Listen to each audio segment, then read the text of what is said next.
Brian and David Wickert are with us this morning, and we're focusing in on how to protect yourself if you're writing a cash offer. Yeah, David?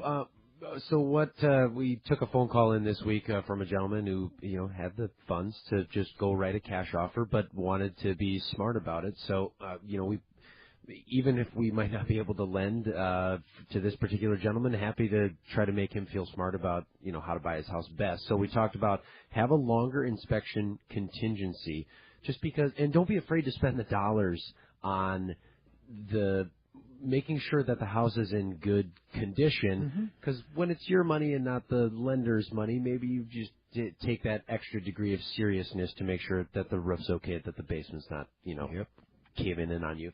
But the other piece was an appraisal contingency, because let's say you write that cash offer at $200,000, you can still protect yourself. Hey, if the appraisal comes in at 190, and you wrote at 200. I'll say it the reverse way, if there's not an appraisal contingency in there, you don't have an out for not buying that property then, or at least renegotiating perhaps what your purchase price might be. Including that appraisal contingency, even when you are writing a cash offer. And by the way, the offer to purchase, the standard language, allows the seller who's writing a cash offer to still have an appraisal done, because there's nothing preventing him from getting a loan.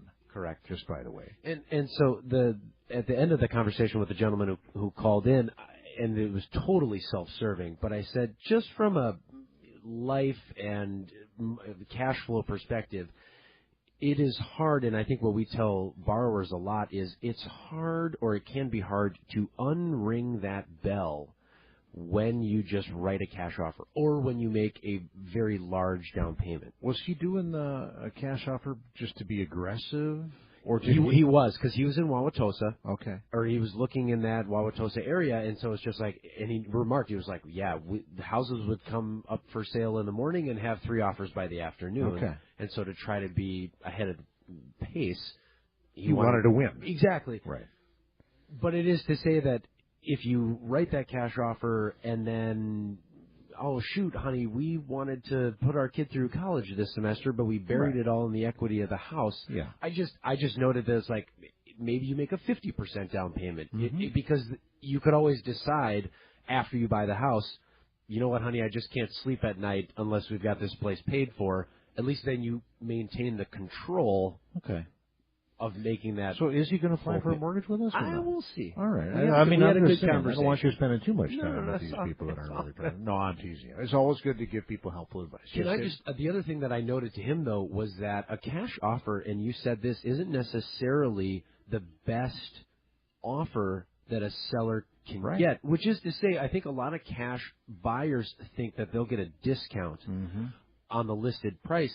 But if you're a seller, maybe you're going to, let's say you list your house for $200, maybe you're going to entertain the people who do need financing, but they offer you $205 above your asking price. You'll at least see if they can, come through. Right.